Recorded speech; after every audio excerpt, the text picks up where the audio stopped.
आदाब। मैं हूं सैयद आसिफ जाह और एक बार फिर ईमान न्यूज़ के साथ आप सबके हमरा मौजूद हूं। बात ईमान की, बात इंसान की।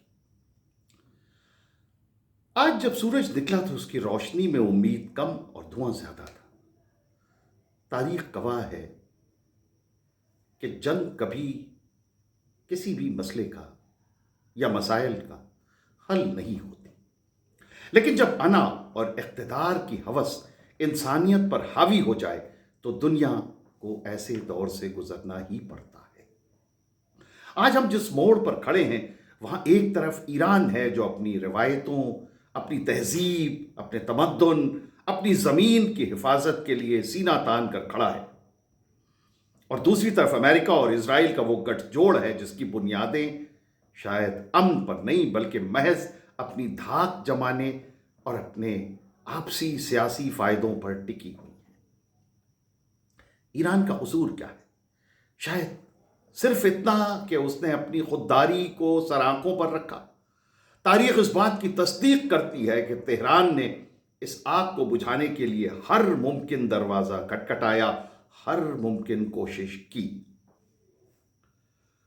ईरान के सदर मसूद पेज़ेश्कियान ने बार बार अमन की गुहार लगाई, पाकिस्तान जैसे पड़ोसी मुल्कों से सुलह की कोशिश की, तारीफ की, लेकिन जवाब में क्या मिला? पाबंदियां, धमकियां और अब सीधा सीधा हमला।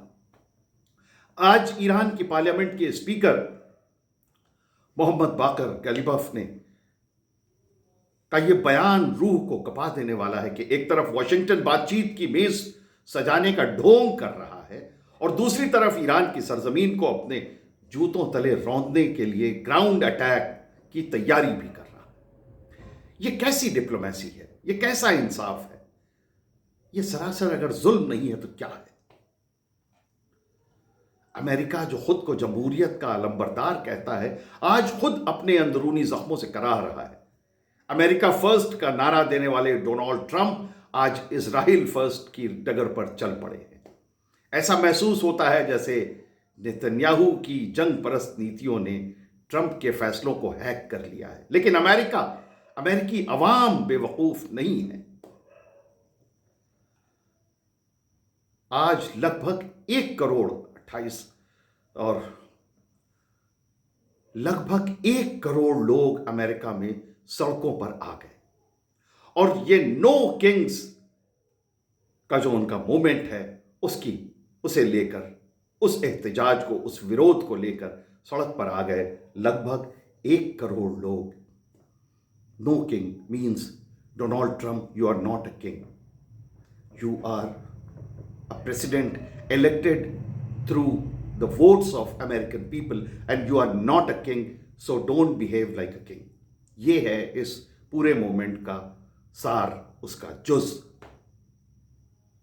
ये 1 करोड़ लोग सड़कों पर नो किंग्स का नारा लगा रहे हैं और एहतजाज कर रहे हैं ट्रंप की उन जालिमाना, उन वहशियाना, उन पॉलिसीज का जो किसी डिक्टेटर या किसी जालिम बादशाह की याद दिलाती हैं। ये किसी इलेक्टेड रिप्रेजेंटेटिव का काम नहीं लगता, ये किसी जालिम बादशाह का या किसी इस तरह के किसी शख्स का काम लगता है जिसे पब्लिक के वोट से या पब्लिक के फायदों से कुछ लेना देना ना हो। क्या ये सच है? क्या डोनाल्ड ट्रंप ये जो कर रहे हैं क्या वो हक है? क्या वो सही है? नहीं। यह आंदोलन महज एक एहतजाज, एक विरोध नहीं है, बल्कि एक कराह है। लोग पूछ रहे हैं कि उनके टैक्स का पैसा, अमेरिकन पीपल के टैक्स का पैसा मासूमों के कत्ल गारत पर क्यों बहाया जा रहा है? किसने ट्रंप को यह हक दिया है? सड़कों पर ट्रंप के जो पुतले और स्टैच्यू नजर आ रहे हैं, चाहे वो जेल के कैदी के रूप में दिखाए जा रहे हों या रुसवाइयों के साथ, वो इस बात का सबूत है कि जमहूरियत की रूह को कुचला जा रहा है। अमेरिका के ये नागरिक, ये सिटीजन, ये शहरी आज अपनी ही हुकूमत के खिलाफ, अपने ही सदर के खिलाफ खड़े हैं, क्योंकि वो इस बेईमानी जंग का हिस्सा नहीं बनना चाहते। جنگ کی آگ کبھی ایک گھر تک محدود نہیں رہتی۔ کل 28 مارچ کو یمن کے ہوتی مجاہدین نے اسرائیل پر بیلسٹک میزائلیں داغ کر یہ صاف کر دیا کہ اب صبر کا پیمانہ لبریز ہو چکا ہے۔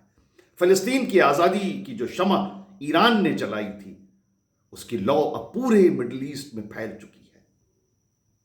عراق کے شہر اربل میں امریکی ٹھکانوں پر پوری رات دھماکے اور ڈرونز کی گونج سنائی دیتی رہی۔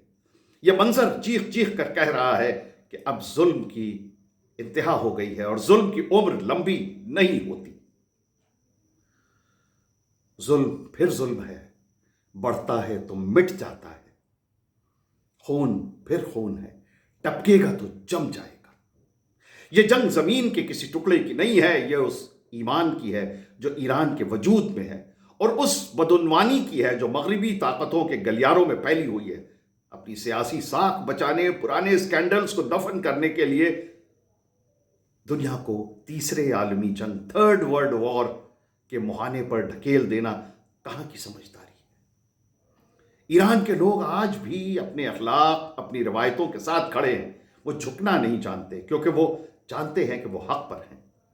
انسانیت کی نظروں سے دیکھیں تو آج دنیا کو میزائلوں کی نہیں بلکہ اس محبت اور انصاف کی ضرورت ہے جو ایران کی سرزمین کی تاثیر میں ہے۔ 29 مارچ 2026 کی یہ تاریخ کی کتابوں میں سیاہ لفظوں میں، سیاہ ہندسوں میں لکھی جائے گی۔ ایک طرف وہ طاقتیں ہیں جو ہتھیاروں کے زور پر دنیا کو ہانکنا چاہتی ہیں، اور دوسری طرف وہ ایران ہے جو ایک مجاہد ملک ہے، جو تنہا ہو کر بھی اپنی آن بان اور شان کے لیے لڑ رہا ہے۔ امریکہ اور اسرائیل شاید یہ بھول گئے ہیں کہ ناک سے خون صرف کمزور کا نہیں گرتا، جب تقدیر کا پہیہ گھومتا ہے تو بڑے بڑے برج ڈھہ جاتے ہیں۔ آج دنیا کی عوام کو یہ فیصلہ کرنا ہوگا کہ وہ کس کے ساتھ کھڑے ہیں۔ ظلم کی تعمیر آج دنیا کی عوام کو یہ فیصلہ کرنا ہوگا کہ آخر وہ کھڑے کس کے ساتھ ہیں، ظلم کی تعمیر کرنے والوں کے ساتھ یا امن کے اس علمبردار ایران کے ساتھ جو آج بھی اپنے اصولوں پر اٹل ہے۔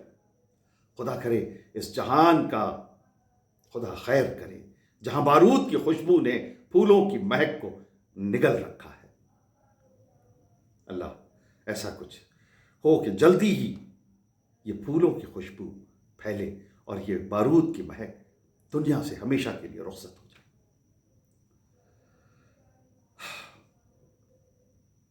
ابھی ایک نظم کی 2 لائنیں جو میں نے پڑھی، میں دل چاہتا ہے کہ کچھ اور، کہ خون پھر خون ہے، ٹپکے گا تو جم جائے گا، ظلم پھر ظلم ہے، بڑھتا ہے تو مٹ جاتا ہے۔ ظلم کی بات ہی کیا، ظلم کی اوقات ہی کیا، ظلم بس ظلم ہے آغاز سے انجام تلک۔ خون پھر خون ہے، ٹپکے گا تو جم جائے گا، ظلم پھر ظلم ہے، بڑھتا ہے تو مٹ جاتا ہے۔ تو یہ تھا ایمان نیوز پہ ہمارا آج کا ویڈیو۔ ایمان نیوز کے ساتھ اپنی محبتوں کا سلسلہ بدستور جاری رکھیے، ہمارے چینل کو سبسکرائب کیجیے، بیل آئیکن کو پریس کیجیے تاکہ ہمارے نوٹیفیکیشنز آپ تک پہنچیں۔ ہماری ویڈیوز کو لائک کیجیے، شیئر کیجیے، فارورڈ کیجیے، اپنوں تک پہنچائیے، اپنے چاہنے والوں تک، اپنے دوست احباب تک ہماری ویڈیوز کو پہنچائیے، شیئر کیجیے۔ ایمان نیوز آپ کا اپنا چینل ہے، اسے آگے بڑھائیے اور اپنی باتیں، اپنے خیالات، اپنے تاثرات کمنٹس کے ذریعے ہم تک پہنچائیے۔ بہت بہت شکریہ، خدا حافظ۔